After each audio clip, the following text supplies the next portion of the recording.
naitwa Ken Mongai. Ken Mongai ni katibu mkuu wa mwandishi katika county government ya Nakuru, ambaye anasimamia mazingira, mali asili, kawi na mabadiliko ya tabia nchi katika serikali ya Nakuru County.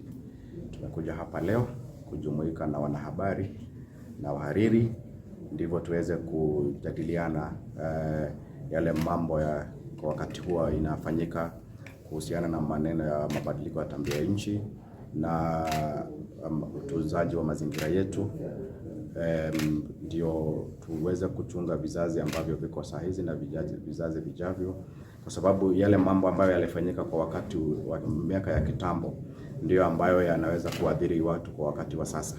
Wale ambao wanaelewa sayansi kidogo wanasema mabadiliko ya tabia nchi inafanyika karibu kwa miaka 30 hivi. Kwa hivyo ni jukumu letu kama serikali na washikadau wote kuweza kufanya kazi kwa pamoja, ndio tuweze kuhakikisha zile sheria ambazo zimewekwa na mipango imeafikiwa, ndio tuweze kutunza mazingira yetu na tuweze kudhibiti wananchi kwa makali ambayo yanakuja kwa mabadiliko ya tabia nchi.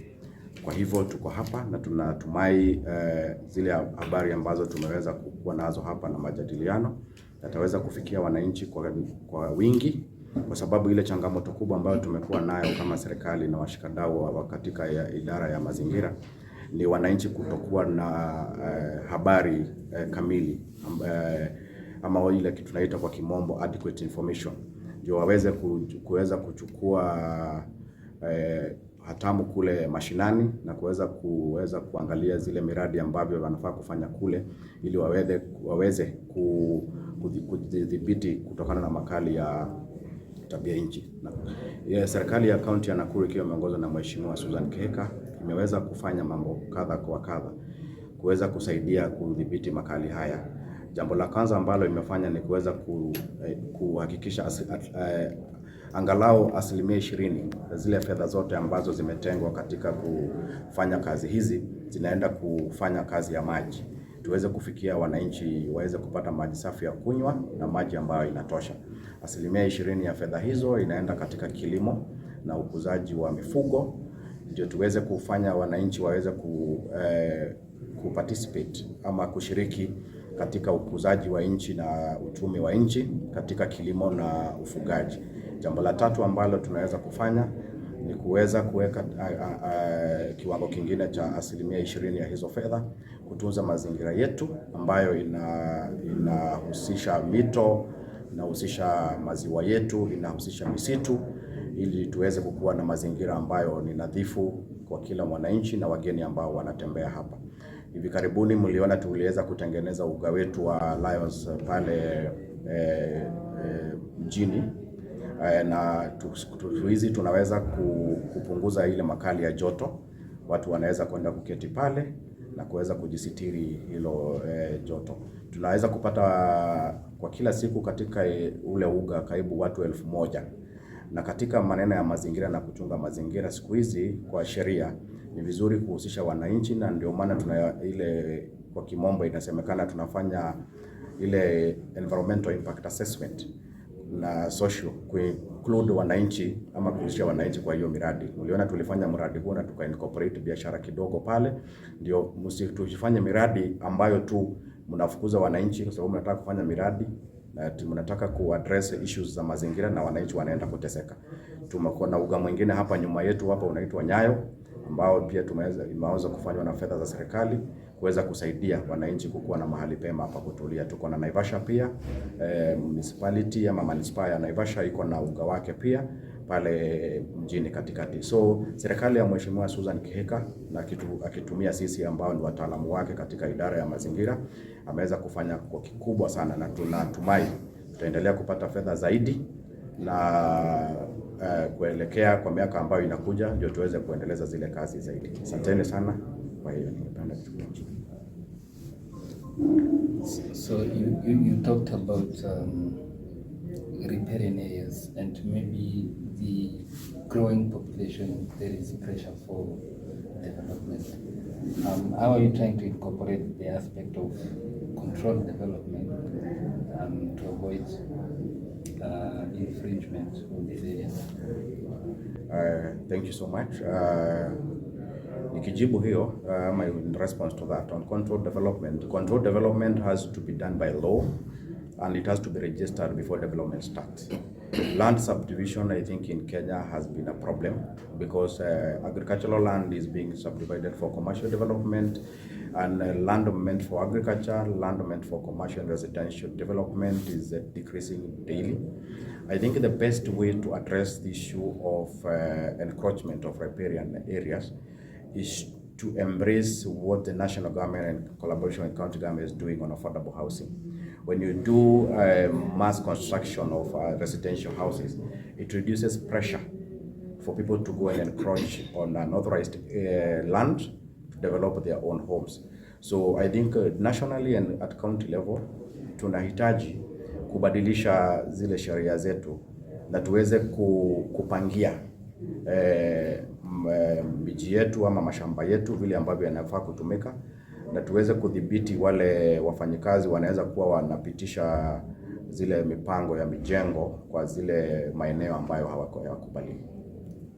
But as you, the air quality along Kenyatta Avenue and in fact the entire CBD is becoming worse by the day. As the person in charge of environment, do you have plans to install air sensors to monitor this situation? Thank you. Yeah, we already have the sensors. We have a sensor in Nyao Garden, 2 of them actually that are capturing the air quality along the Kenyatta Avenue, and not one only in Kenyatta Avenue. If you look statistically, Nakuru County receives about 1.6 metric tons of CO2 from vehicles, mobile and stationary vehicles. That is a lot of CO2. So what we are doing, we are trying as much as possible to grow trees and reduce vehicles passing, especially in the CBD. The previous regime you saw, and there was a lot of noise that happened. They introduced speed bumps in CBD. They reduced parking in the CBD. Worldwide, that is a practice. The city belongs to people, not the vehicles. So if we can reduce the number of vehicles that are plowing our main avenues, we are going to control the amount of CO2 that we are receiving from that. The other thing, we are trying to incorporate the business communities, because the biggest challenge we have with growing trees in the CBD is destruction. So we have brought on board Nakuru Business Association and the Chamber of Commerce to ensure that when we plant trees on our streets, we take care of them to maturity so that we can try control our air quality. Lastly, from what you have assessed from that statistics, is the air along CBD healthy for the residents of this city? Yes. Actually, the air in the CBD at the moment, going by the measure that we did and also reducing the number of vehicles in CBD is good. But when you get out of the city, you go to some areas that we are having uncontrolled air pollution, like our dam sites, which is a big challenge to us, and we understand, because we've done well in terms of cleaning the city and the homestead and all that. But how we are managing our dam site is not the best way. We need to move forward and adopt material recovery facilities and transfer stations, because most of the air pollution, by the way, is happening around our dam sites. So, but the CBD, the air is good. Yes. Ya mwisho, kuna wale ambao wamejenga nyumba katika riparian land. What is your message to those people as county government? Wale ambao wamejenga ama wamefanya maendeleo kwa ile maeneo ambayo yametengwa kwa maji ama upanuzi wa mito na yale, tungependa kuwaeleza kwamba serikali ya county imeanza kutilia mkazo kuangalia zile maendeleo yao ama ile development. Hivi karibuni tumeona watu ambao wamepitisha zile viwango ambavyo vimekubaliwa. Wameenda kujenga karibu sana na mito yetu, wameenda kujenga karibu na maziwa yetu. Tunataka kuambia waanze kujipanga, kwa sababu serikali itakuja kuambia tubomoa zile structures ama zile maendeleo ambayo wamefanya kwa maeneo ambayo hayakubaliki. Kama serikali ya county na sisi washikadau wa mazingira tumeamua kwenda kuangalia, na tukipata zile maendeleo zikiendelea pale na zijapitishwa, tutaweza kusimamisha. Ni jukumu letu kama serikali kuhakikisha mazingira yetu ni bora kwa vizazi vya sasa na vizazi vijavyo. I have a question. Is it important for the county government to collaborate with journalists to create awareness on environmental issues? And if so, why is it important? Absolutely. Actually, I think I'm not very sure which article of the Constitution, but I think it's the right of every person to access the right information adequately and sufficiently. The county government of Nakuru views the media as a very key stakeholder in passing critical information. And one of the information that we are trying to pass to the community is actually on environmental issues, because it's not the role of government only. It's a multi-sectoral role. Communities are supposed to be involved. I was actually having a discussion with some journalists this morning. I told them we are willing to even appear in morning shows. We will wake up in the morning and go and educate people on issues of the environment. Actually, if you don't take care of our environment, as the late Professor Mangari Wadhai said, if you don't take care of nature, nature will come to punish you. So we actually endorse the media and welcome you to partner with us so that we can pass this information to the community and create advocacy and awareness. The smoke detectors and the radar communication gadgets were placed in our Menengai crater, and now we also have our regional forest conservator office in London, and they are interlinked with some in Aberdare and Mount Kenya forest. They were funded by the government of France entirely, but the county government and the Kenya Forest Service were involved in ensuring that they are done appropriately, by ensuring that we provide our expertise as the people in that field, and obviously ensuring that we adopt the project, because after the funding, it is the national government under KFS to run that. But importantly, what I want to say is forests that are gazetted under the national laws belong to are managed by the Kenya Forest Service.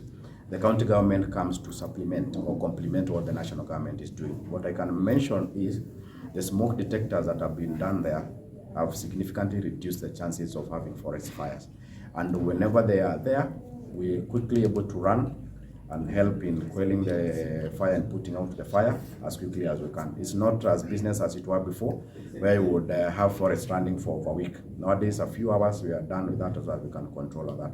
But for the areas and acres that have been destroyed by forest fires, we are doing as much as we can to restore them. We'll be going very soon to Mount Narok. Actually, I should actually be taking the contractor there. We want to grow about 20,000 seedlings in Mount Narok, in an area called Sururu, where most of the trees have been destroyed by agricultural activities and forest fires. What can you say to Kaweza and Media Council for coming up with such a project to train journalists? Yeah. What I want to say is that this is a very, very brilliant initiative, and I would put a rallying call that we do it, even if it can be quarterly. But we have a good planning where we can have maybe a breakfast dialogue. And because, by the way, the media, as I say in art, is the mirror of the community. They're the ones able to reach out to as many people as possible. So I wish that we can do as many such fora as possible. And number two, not all journalists are trained in the environmental sector.